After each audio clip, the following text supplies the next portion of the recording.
Dans une précédente vidéo, on a démontré le théorème de Cauchy pour les groupes abéliens, et maintenant on va s'intéresser au cas des groupes non abéliens. Donc je vais rappeler l'énoncé du théorème de Cauchy, soit G un groupe fini, soit P un diviseur, donc soit P premier un diviseur de l'ordre du groupe G. Alors, le théorème de Cauchy énonce qu'on peut trouver dans G un élément, disons, x, tel que l'ordre de x soit exactement le nombre premier en question. Dans toute la suite, je vais noter le groupe G multiplicativement. Dans ce qui suit, je vais donner la preuve entre guillemets classique du théorème de Cauchy.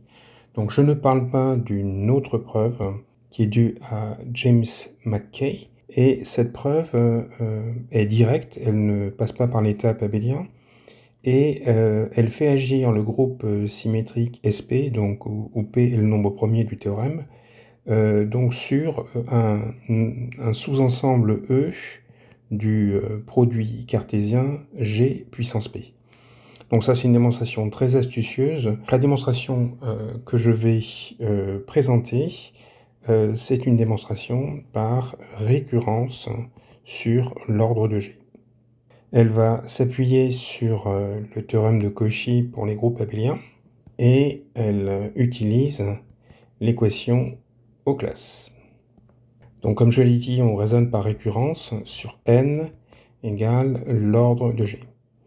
Donc si n est égal à 1, eh bien il n'y a rien à prouver, parce que aucun nombre premier ne divise 1. Je vais donc supposer n un entier supérieur ou égal à 2, quelconque, et je vais supposer que le résultat est vrai, donc que le théorème est vrai, pour dire les choses rapidement, au rang, au pluriel, strictement inférieur à n. Et puis, donc, je vais considérer G un groupe qui va être d'ordre n. Je vais considérer P un diviseur premier de n. Et puis, on va démontrer qu'on peut trouver dans G un élément d'ordre P. Alors, faisons l'hypothèse suivante. On peut trouver H un sous-groupe de G, tel que H soit strictement inclus dans G, donc H est un sous-groupe propre, et tel que l'ordre de H soit divisible par le nombre premier P. Donc dans ces conditions, je peux appliquer l'hypothèse de récurrence à H, et je peux tout de suite conclure qu'il existe un certain X dans H, dont l'ordre est égal à P, et c'est bien ce que je fais. Maintenant, supposons que l'hypothèse faite soit fausse. Donc qu'est-ce que ça veut dire? Ça veut exactement dire que chaque fois que je considère un sous-groupe H de G, si son ordre est divisible par P, eh bien le sous-groupe ne peut pas être propre, donc ça veut dire que H est égal à G. Donc cette hypothèse, je vais l'appeler étoile. C'est maintenant que va intervenir l'équation aux classes. Alors je vais rappeler comment fonctionne l'équation aux classes avec un dessin. Donc là, on a le groupe G. Dans le groupe G, on isole le centre de G. Donc il est à gauche. Et puis on regarde les éléments qui ne sont pas dans le centre. Chacun de ces éléments appartient à une certaine classe de conjugaison. Donc voici une première classe de conjugaison, et puis en voici une deuxième, et ainsi de suite jusqu'à la dernière. Donc ici, on a G, là on a le centre de G, et puis on va prendre un représentant de chacune des classes de conjugaison. Donc le premier représentant, je vais l'appeler A1, puis celui-ci A2, etc. jusqu'à AN. Et donc les éléments en question, A1, A2, etc., AN, ne sont pas dans le centre de G, ce qui veut dire que les classes de conjugaison de ces éléments ne sont pas singulières, ça veut dire qu'il y a au moins un autre élément dans chacune de ces classes. Maintenant, que nous dit l'équation aux classes? elle nous dit que l'ordre de G, c'est la somme de l'ordre du centre, et puis la somme des cardinaux des différentes classes de conjugaison non singulières. Alors, je vais noter avec oméga une classe de conjugaison. Donc, je vais avoir la somme des cardinaux des oméga de AI pour I allant de 1 jusqu'à grand N. Alors, il faut aussi qu'on donne la formule de l'orbite. Donc, si petit a est un élément de G, le cardinal de la classe de conjugaison de A, eh bien, c'est le quotient de l'ordre de G par l'ordre du stabilisateur de A, donc plus précisément ici, du centralisateur de petit a dans G. Donc, qu'est-ce que c'est que le centralisateur de petit a? Eh bien, c'est l'ensemble des éléments de G qui commutent avec petit a. Donc maintenant, je vais fixer un élément petit a hors du centre. Et je vais m'intéresser donc au cardinal de l'orbite de A, donc comme expliqué ici.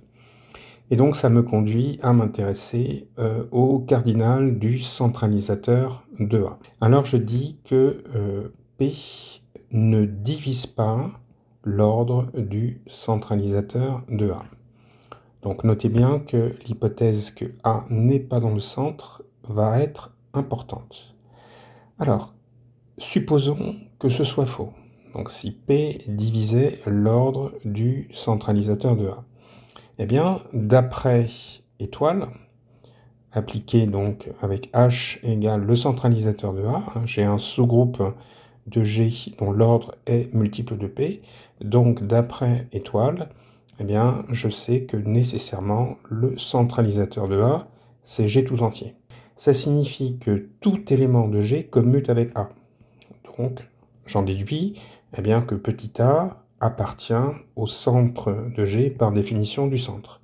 Et ça, c'est une contradiction avec l'hypothèse qu'on voit ici. J'en déduis donc qu'en effet, P ne divise pas l'ordre du centralisateur de A. Et maintenant, je vais en tirer les conclusions concernant le cardinal de l'orbite. Donc, d'après la formule de l'orbite, le cardinal de l'orbite de A, c'est le quotient de l'ordre de G par l'ordre du centralisateur de A.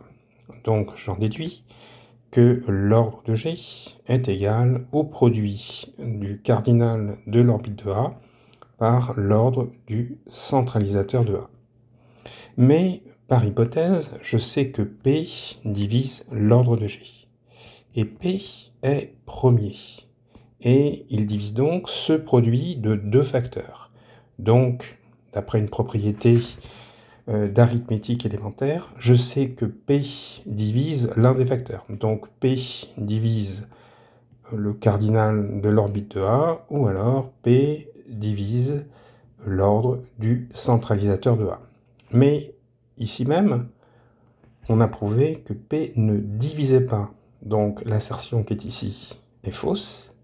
Et donc ça veut dire que P divise le cardinal de l'orbite de A.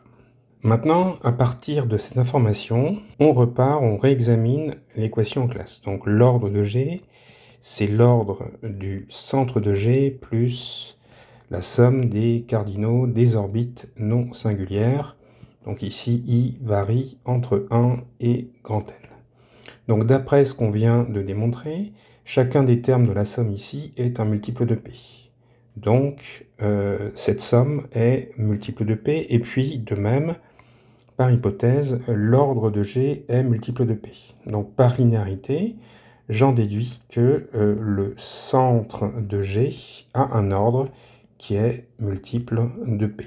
Mais bien sûr, le centre de G, c'est un sous-groupe de G. Donc, je suis en mesure d'appliquer l'hypothèse étoile, puisque j'ai un sous-groupe de G dont l'ordre est multiple de P. Donc d'après étoile, eh bien, j'en déduis que nécessairement, le centre de G, c'est G tout entier. Mais si j'ai ça, j'en déduis que G est abélien. Et on a prouvé que si G est abélien d'ordre multiple de P, eh bien, G admet un élément d'ordre P, donc il existe X dans G, dont l'ordre de X est égal à P. Et ça, c'est exactement ce que je voulais démontrer. Donc ça prouve l'hérédité, ça démontre par récurrence l'assertion, et ça prouve définitivement le théorème de Cauchy.